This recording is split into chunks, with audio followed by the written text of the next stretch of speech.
Okay, तो last class में मैंने आपको एक क्वेश्चन दिया था घर से सॉल्व करने के लिए, एंड आई होप कि आपने ट्राई किया होगा। अगर ट्राई किया होगा तो अच्छी बात है, बन गया होगा तो आंसर तो अच्छी बात है। अगर नहीं भी आया होगा तो आज हम उसको सॉल्व करेंगे, ठीक है। ओके, तो आगे बढ़ने से पहले मैं थोड़ा सा इंट्रोडक्शन दे दूं। आप देख रहे हैं हमारा यूट्यूब चैनल मिड जी एग्जाम। मैं हूं आपके साथ रवि गुप्ता। हमारा बैच चल रहा है फ्रॉम जीरो टू हीरो, जो कि एक फाउंडेशन बैच है जहाँ बेसिक से एडवांस सिखाया जाता है आपको, ठीक है। लेक्चर नंबर 5 पे आज स्ट्रक्चर ऑफ एटम का जो हमारा चैप्टर चल रहा है, ठीक है। तो हम पहले डिस्कस करेंगे अपना लास्ट क्लास वाला क्वेश्चन। तो लास्ट क्लास में जो क्वेश्चन था वो ये था कि kinetic energy of N electron in the second Bohr orbit of a hydrogen atom is what, ठीक है। ओके, तो देखो यहाँ पे आपको ऐसा कुछ दिया हुआ नहीं है, कुछ वैल्यू वगैरह गिवन नहीं है, मतलब कि ये आपसे ना, ये ऑप्शन वाला क्वेश्चन था एक्चुअली, IIT JEE 2012 में है, ठीक है। IIT 2012 का क्वेश्चन ही है। ओके, तो ऐसा कुछ न्यूमेरिकल वैल्यू वगैरह देख के नहीं है, सिंपली आपसे डेरिवेशन के बेसिस से पूछा था, इसलिए मैंने आपको डेराइव कराया था, ठीक है, और बताया था कि डेरिवेशन आपके लिए कितना ईजी है। Now see, since we know that कि M B R is equal to क्या होता है, N H by two pi होता है, ये आपको मालूम है, ठीक है। Velocity v is your what, velocity v is equal to क्या हो जाएगा, N H divided by two pi R into M, ये हमें मालूम है equation number 1। Since we know that कि काइनेटिक एनर्जी का जो फॉर्मूला होता है वो होता है half m into v square, ये भी आपको पता है ना। ओके, थोड़ा सा अब एक चीज़ देखो कि अगर इस v के वैल्यू को हम यहाँ पे उठा के रखेंगे तो क्या होगा, तो पहले हम v के वैल्यू का स्क्वायर कर लेते हैं। स्क्वायर करेंगे तो कितना आएगा, n square into h square divided by 4 pi square r square और एम स्क्वायर, यही आएगा। इस वैल्यू को उठा के इसमें पुट करो, पुट करोगे तो कितना हो जाएगा, 1/2 एम इंटू वी की जगह पे n square h square divided by 4 pi square r square m square, यही है ना, यही है। ओके, अब देखो m से तो m कैंसिल हो जाएगा, ये तो कैंसिल हो गया। अब ये फर्दर ये जो टर्म बचेगा ये कितना हो जाएगा, 1/8 into n square h square divided by pi square into r square. अब इस चीज़ को देखो यहाँ पे फिर ऊपर ले जा रहा हूँ मैं, kinetic energy is equal to, देखो यहाँ से पूछ रहा है सेकेंड बोर ऑर्बिट के लिए। सेकेंड बोर ऑर्बिट का इसका मतलब कि उसका रेडियस अब क्या हो जाएगा, चेंज हो जाएगा, 2 टाइम्स हो जाएगा इनिशियल वाले का। तो ये क्या हो जाएगा, 1/8 into n square h square divided by pi square, और r के जगह पे अब क्या हो जाएगा, 2 इंटू आर का whole square. Is that clear, क्योंकि सेकेंड बोर ऑर्बिट पूछ रहा है। तो यहाँ से कितना हो जाएगा, 2 2 जब 4, और यहाँ पे एक मास तो बचेगा ना, सॉरी यहाँ एक मास लिख लो, मास। ओके, ये कितना जाएगा, 2 2 जा 4, 8 4 जा 32, मतलब कि 1/32 into n square h square divided by pi square into m, यही आपका काइनेटिक एनर्जी आएगा। और यही हमारा ऑप्शन भी गिवन था, ठीक है। तो ये JEE 2012 में क्वेश्चन पूछा हुआ है, तो आप देख सकते हो ना कि किस लेवल के क्वेश्चन आ रहे हैं, डेरिवेशन बेस्ड क्वेश्चन आ रहा है। आपको डेरिवेशन भी याद रखना है, वहाँ से ऑब्जेक्टिव पूछ सकता है, ठीक है। ओके, तो लास्ट क्लास में जहाँ तक हमने कवर किया था बोर्स एटॉमिक मॉडल, उसके आगे हम कवर करेंगे। वहाँ पे कुछ कुछ टॉपिक्स मैंने बताए थे ना आपको कि कुछ कुछ टॉपिक मिस कर गए हैं, ठीक है। तो उसको आज हम कवर करेंगे। देखिए वहाँ पे मैंने एक्साइटेड स्टेट और ग्राउंड स्टेट का कॉन्सेप्ट आपको नहीं बताया था, इस चैप्टर में, इस लेक्चर में आज हम उसको कवर करेंगे। ओके, नाउ सी, पेन का कलर थोड़ा सा मैं बदल लूँ, रेड का है। ओके, सी, होता क्या है कि जब कोई हमारे पास एटम होता है तो एटम में एक से ज़्यादा ऑर्बिट रहते हैं, ठीक है। पहला ऑर्बिट से लेके इन्फिनिटी ऑर्बिट, इनफाइनाइट तक रहता है, ये मैंने आपको बोर्स मॉडल के एस्पेक्ट में बताया था। अब यहाँ पे क्या है कि जो पहला ऑर्बिट होता है ना, n इज इक्वल टू 1, इसको हम बोलते हैं ग्राउंड स्टेट या 0 पॉइंट स्टेट, ठीक है। और यहाँ से जब एक इलेक्ट्रॉन निकलेगा तो दूसरे ऑर्बिट में जाएगा, तो इसको हम बोलते हैं फर्स्ट एक्साइटेड स्टेट या सेकेंड ऑर्बिट। फिर यहाँ से एक इलेक्ट्रॉन निकलेगा तो ऊपर वाले ऑर्बिट में जाएगा, यानी कि सेकेंड एक्साइटेड स्टेट या फिर थर्ड ऑर्बिट। और फिर यहाँ से एक इलेक्ट्रॉन निकलेगा फिर ऊपर जाएगा, इसका मतलब कि थर्ड एक्साइटेड स्टेट या फिर फोर्थ ऑर्बिट। और ऐसा करते करते ये कहाँ चला जाता है, इनफाइनाइट तक चला जाता है। ये चीज़ समझ में आता है कि नहीं आता है, बोलो, ये चीज़ क्लियर है। तो पहला जो ऑर्बिट होता है वो हमेशा ग्राउंड स्टेट रहेगा, वहाँ से इलेक्ट्रॉन को आप निकालोगे एक्साइटेड, फिर ऊपर जाता है एक्साइटेड स्टेट में। अब देखो यहाँ पे मैं थोड़ा सा एक चीज़ आपको बताना चाहता हूँ, हालांकि हम आगे तो उसको डिस्कस करेंगे, बट हम यहाँ पे अभी डिस्कस ये करना चाहते हैं क्या, जरा देखिए कि जब हमें पता है कि जो हमारा एनर्जी होता है, total energy, total energy last class में हमने पढ़ा था ना 13.6 into Z square by n square, ये मालूम है हमें, इतना इलेक्ट्रॉन वोल्ट होता है। पोटेंशियल एनर्जी हमें मालूम है कितना होता है, -27.2 z square by n square electron volt. तो एक चीज़ यहाँ से आप देख रहे हो क्या कि ये जो आपका पोटेंशियल एनर्जी है 2 टाइम्स टोटल एनर्जी है कि नहीं, ठीक है। और देखो काइनेटिक एनर्जी क्या होता था, रिमाइंड करना जरूरी है ना, भूल जाते हो आप लोग, into Z square by n square electron volt. Is that clear? यहाँ तक ठीक है। ओके, अब देखो इस चीज़ को ऐसे समझ सकते हो आप, यहाँ पे देखो ब्लैक पेन कहाँ है, यहाँ है। अब देखो यहाँ पे जो हमने एनर्जी लिखी है, या तो टोटल एनर्जी लो या तो काइनेटिक एनर्जी या कोई भी एनर्जी ले लो, ठीक है। 13.6 अब किसी एक एलिमेंट के लिए निकाल रहे हो तो उसका z तो फिक्स रहेगा ना, एटॉमिक नंबर। बट अगर वो आपसे बोले कि आपका एक इलेक्ट्रॉन पहले ऑर्बिट से कूद के दूसरे ऑर्बिट में जा रहा है, दूसरे ऑर्बिट से कूद के तीसरे ऑर्बिट में जा रहा है, ठीक है, तब आप उसको कैसे कैलकुलेट करोगे? तो क्योंकि पहले ऑर्बिट से कूद के दूसरे ऑर्बिट में गया, मतलब कि इनिशियली पहला ऑर्बिट था, फाइनली हमारा दूसरा ऑर्बिट, ठीक है। तो जो फॉर्मूला यहाँ पे हो जाएगा एन स्क्वायर, जो था यहाँ पे N initial square -1/n final square, ठीक है। ये ऐसा डायरेक्ट लगा सकते हो, ये डायरेक्ट थोड़ा सा शॉर्टकट मैंने बता दिया है कि आप बार बार आपको कैलकुलेट करने की जरूरत नहीं पड़ेगी, ठीक है। तो जो n यहाँ पे था, ये वाला जो n था, अगर दो ऑर्बिट के पर्सपेक्टिव में पूछता है, दो ऑर्बिट्स को लेकर अगर पूछता है, तो आप एक बार जहाँ से स्टार्ट करते हो और जहाँ पे ख़त्म करते हो, ठीक है, तो वो आप लगा सकते हो n initial square minus n final square. Similarly कर सकते हो पोटेंशियल एनर्जी के केस में, वही कर सकते हो काइनेटिक एनर्जी के केस में। ये चीज़ समझ में आ रहा है कि नहीं आ रहा है, बोलो, ये चीज़ क्लियर है? ठीक है, ओके। अगर यहाँ तक क्लियर है तो हम बढ़ते हैं आगे और हम देखते हैं कि आगे और क्या क्या चीज़ें हैं। बट हाँ, अभी हम डिस्कस करेंगे डिटेल्स में, ठीक है, और क्वेश्चन भी आपके आज करने हैं। ओके, देखिए नेक्स्ट है हमारा आयोनाइजेशन एनर्जी। आयोनाइजेशन एनर्जी क्या होता है? तो देखो आयोनाइजेशन एनर्जी का सिंपल सा फंडा है कि energy required to remove an electron from the outermost shell of an isolated gaseous atom. ये क्या चीज़ है? तो देखो ये बोर ऑर्बिट के लिए एक्चुअली हम यूज़ करते हैं। बोर ऑर्बिट का मतलब क्या, फॉर हाइड्रोजन लाइक एटम या हाइड्रोजन एटम के लिए यूज करते हैं, ठीक है। ये n इज इक्वल टू 1 है, this is n is equal to 2, this is n is equal to 3 and dot dot dot dot. Suppose कर लो कि ये n इज इक्वल टू कहाँ चला गया, इन्फिनिटी तक। ये क्लियर है? ओके, देखिए energy required to remove an electron from the outermost shell. अब ये हाइड्रोजन है, तो हाइड्रोजन के आउटर मोस्ट सेल का मतलब क्या, एक ही सेल होता है, यानी कि फर्स्ट ऑर्बिट है, ठीक है। और आउटर मोस्ट सेल में कितने इलेक्ट्रॉन्स रहेंगे, एक ही इलेक्ट्रॉन रहेगा। तो यहाँ से किसी इलेक्ट्रॉन को निकालने के लिए हमें मिनिमम कितनी एनर्जी देनी है कि वो इस न्यूक्लियस का इन्फ्लुएंस छोड़ दे, ये इस न्यूक्लियस से बिल्कुल दूर चला जाए और इन्फिनिटी पे चला जाए। इन्फिनिटी तो किसी ने देखा नहीं है, इन्फिनिटी पे जाने का सिंपल यही मतलब है कि वो अपने ऑर्बिट जिसमें वो अभी प्रेजेंट है उसको छोड़ दे और उसके इन्फ्लुएंस से बिल्कुल दूर हो जाए, ठीक है। तो इतनी एनर्जी हमें देनी पड़ेगी, और जो एनर्जी हम देंगे उसी एनर्जी को हम क्या कहते हैं, आयोनाइजेशन एनर्जी। ये चीज़ समझ में आ रहा है कि नहीं आ रहा है, ये चीज़ क्लियर है? ठीक है। इसका मतलब कि आप क्या कह सकते हो, इसका मतलब आप ये बोल सकते हो कि जो आयोनाइजेशन एनर्जी है, आयोनाइजेशन एनर्जी क्या होता है, फाइनल माइनस इनिशियल, कुछ का भी हम डिफरेंस निकालें तो क्या लिखते हैं, फाइनल माइनस इनिशियल मतलब कि E final minus E initial. Initial क्या था हमारा, n1 था first, n is equal to क्या रखेंगे 1, ओके। तो ई फाइनल पे एनर्जी हमारी क्या हो जाएगी 0, माइनस इनिशियल पे जो हमारी एनर्जी रहती है वो कितनी रहती है, माइनस टोटल एनर्जी की बात कर रहा हूँ मैं यहाँ पे, this E n is nothing but total energy, मैं ये टोटल एनर्जी है, ठीक है, -13.6 into Z square by n square electron volt, यही होता है। ओके, अब ये होता है तो फिर आप यहाँ पे फर्दर क्या लिख सकते हो, माइनस माइनस क्या हो जाएगा प्लस, तो यहाँ से आयोनाइजेशन एनर्जी आपका क्या हो जाएगा 13.6 into Z square by n square electron volt. देखो टोटल एनर्जी और आयोनाइजेशन एनर्जी में बस डिफरेंस यही है कि टोटल एनर्जी निगेटिव में आता है और आयोनाइजेशन एनर्जी किस में आ रहा है, पॉजिटिव में आ रहा है, ठीक है। तो आयोनाइजेशन एनर्जी क्या हुआ, वो मिनिमम एनर्जी जो हमें रिक्वायर्ड है किसी भी इलेक्ट्रॉन को एक ऑर्बिट से निकालकर इन्फिनिटी तक भेजने के लिए, फेंक दिया उठा के, उसका इन्फ्लुएंस ही खत्म हो गया बिल्कुल उसके न्यूक्लियस से, ठीक है।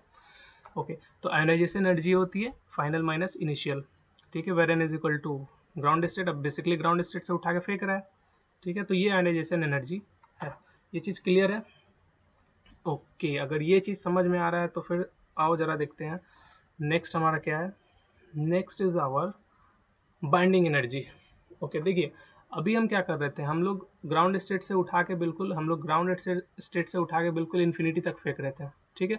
बट बाइंडिंग एनर्जी ये कहता है कि आप ग्राउंड स्टेट से उठा कर आप बिल्कुल इसको इन्फिनिटी तक मत फेंकिए, ठीक है। आप क्या कीजिए कि आप somewhere in between the orbits भी ले सकते हैं, इन्फिनिटी भी ले सकते हैं, it depends on your choice, ठीक है। तो ये क्या कहता है, it is the energy required to remove an electron from any shell. Ionisation energy में हम क्या कर रहे थे, बेसिकली ग्राउंड स्टेट से उठा के हम इन्फिनिटी पे फेंक रहे थे। बट बाइंडेशन एनर्जी में क्या, बाइंडिंग एनर्जी में क्या करते हैं हम कि किसी भी सेल से उठा के फेंक सकते हैं, या तो पहला या तो दूसरा या तो तीसरा, ठीक है। बेसिकली मैंने यहाँ पे लिया इन्फिनिटी से ई एन, मतलब कि किसी भी सेल का, ठीक है। Where N is equal to क्या, number of shell from which electron is to be remove. मान लिया कि 1 2 3 4, मान लो ये 4 है, this is n is equal to 1, this is n is equal to 2, this is n is equal to 3, this is n is equal to 4। Okay, अब मेरे को क्या करना है, कि n is equal to 2 से n is equal to 3 तक का एनर्जी कैलकुलेट करना है, ठीक है।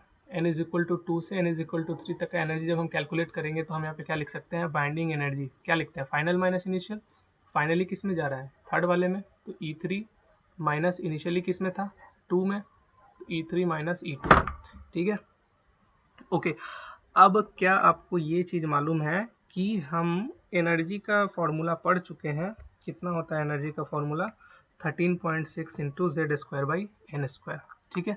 तो यहाँ पे 3 मतलब कि क्या लिख सकते हैं, 13.6। अब एक ही एलिमेंट का जब हम कैलकुलेट कर रहे हैं तो जेड स्क्वायर, अब एन स्क्वायर की जगह पे क्या रखेंगे, 1 बाई, बोलो, एन स्क्वायर मतलब कि 3 का स्क्वायर माइनस 1 बाई एन का स्क्वायर मतलब कि 2 का स्क्वायर। ये चीज़ क्लियर है, ठीक है।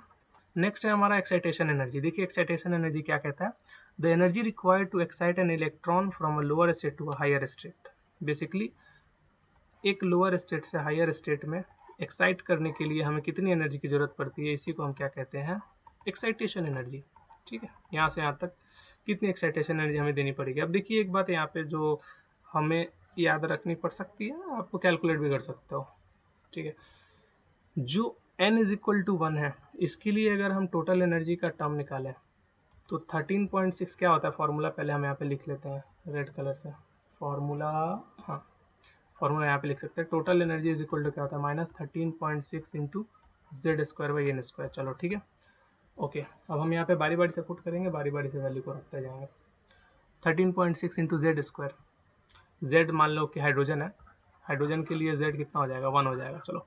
और n इज इक्वल टू 1 है तो ये भी 1, तो ये कितना आ गया पहले वाले के लिए, -13.6 electron volt. n is equal to 2 के लिए रखो, n इज इक्वल टू 2 के लिए रखोगे तो कितना हो जाएगा, -13.6 डिवाइडेड बाई 2 टू ज़ा 4, तो ये कितना हो जाएगा, 13.6 डिवाइडेड बाई 4 करोगे तो 4 3 ज़ा 12 पॉइंट कितना 16 हो तो 3.4, ये कितने में आ जाएगा, माइनस में आ जाएगा, ठीक। टोटल एनर्जी यहाँ के लिए इतनी electron volt. n is equal to 3 के लिए आओगे तो वैसे 1-1.51 होता है, n इज इक्वल टू 4 के लिए आओगे तो 0.84 होता है।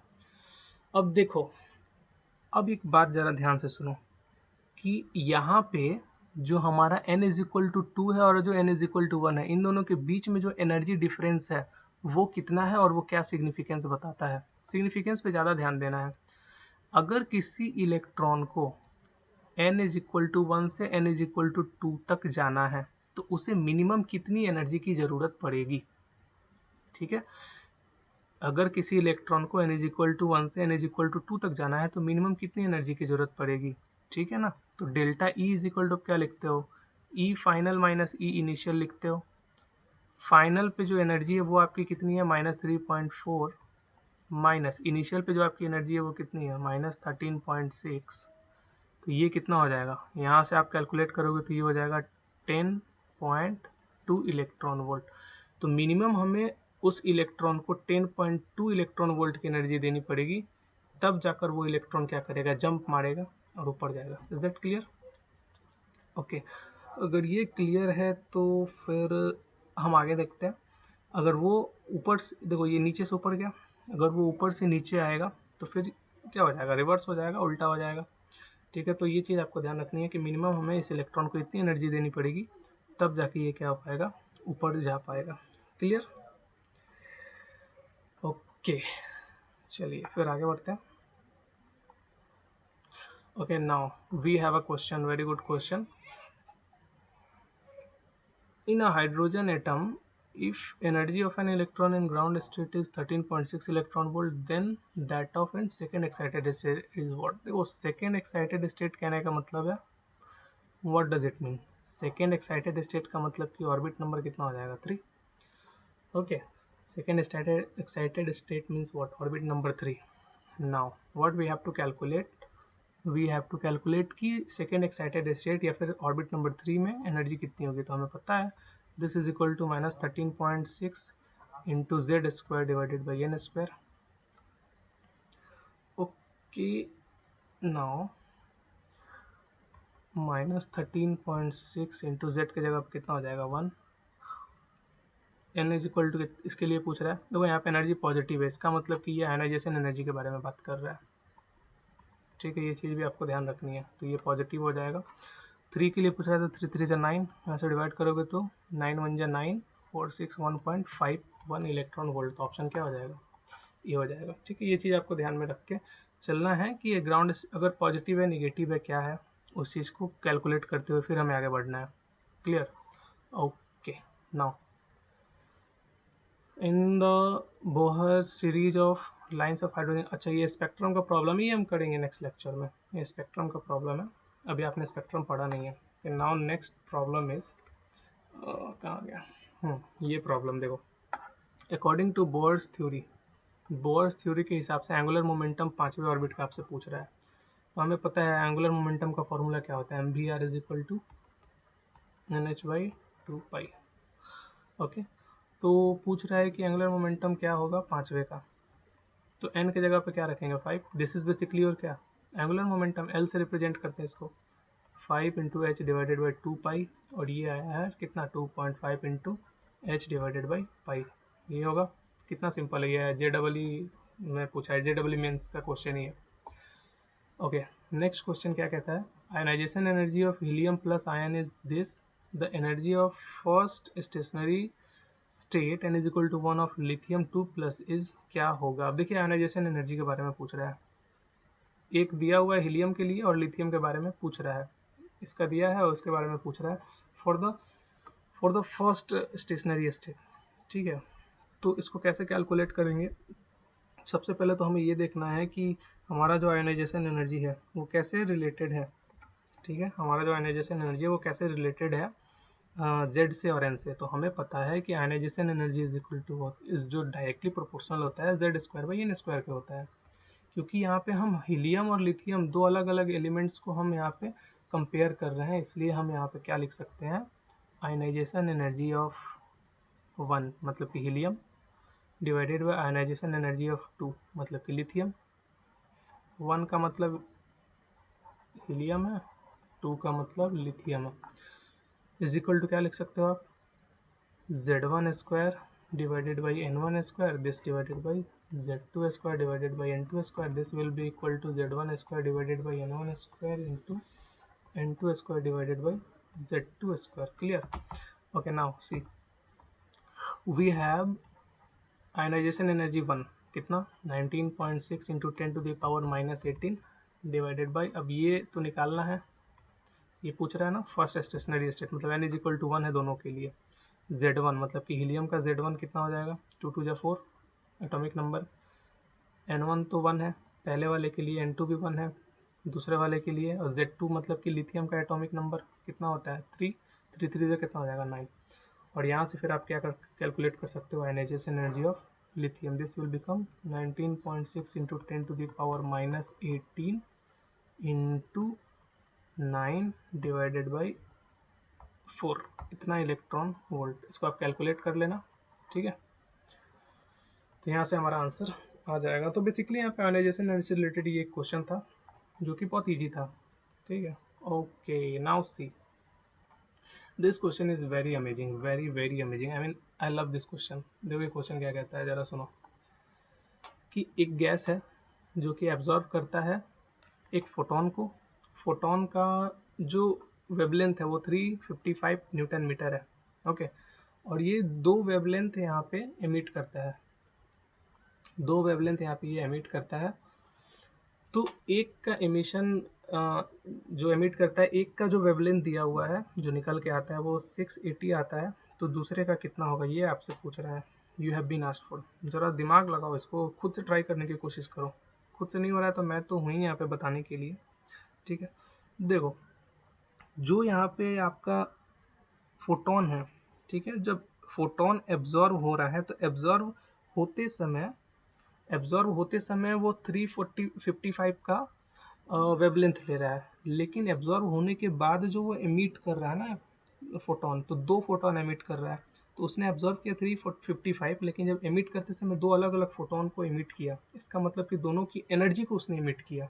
ठीक है, मतलब दोनों की एनर्जी के समेशन को एमिट किया।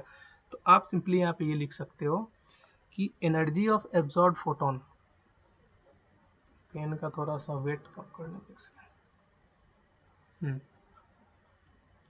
एनर्जी ऑफ एब्जॉर्ब फोटोन क्या हो जाएगा, this should be equal to sum of energies of emitted photons, यही होगा बेसिकली।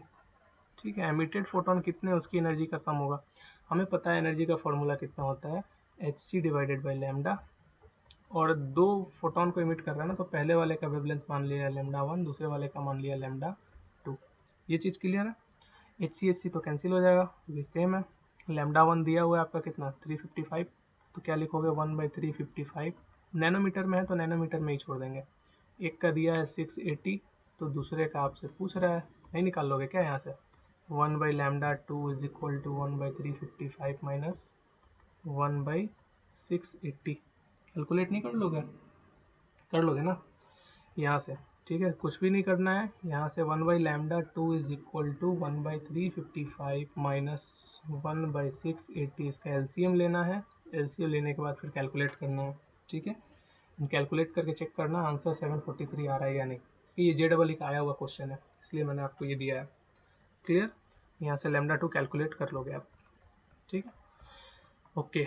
नेक्स्ट जो मैं आपको घर से बनाने के लिए दे रहा हूँ, जो आपको घर से बना के लाना है, ठीक है, वो ये क्वेश्चन है। ये भी JEE का आया हुआ क्वेश्चन है कि energy of an electron is given by this. ये पहले से एक एनर्जी का दिया हुआ है रिप्रेजेंटेशन। तो wavelength of light required to excite an electron in an hydrogen atom from 1 to 2। आपसे पूछ रहा है कि वो वेवलेंथ क्या होगा उस लाइट का जो कि किसी इलेक्ट्रॉन को n=1 से n=2 तक एक्साइट करके पहुंचा दे। ठीक है, और ये सारा स्टैंडर्ड फॉर्म में है, मतलब कि SI यूनिट में है, जूल में है, मीटर में है। ठीक है, तो आपको नैनोमीटर या फिर इलेक्ट्रॉन वोल्ट का यूज़ नहीं करना है। कोशिश करो कि जूल वगैरह से बन जाए। ठीक है, इस क्वेश्चन को हम नेक्स्ट क्लास में ट्राई करेंगे। ओके, तब तक के लिए बाय बाय, थैंक यू।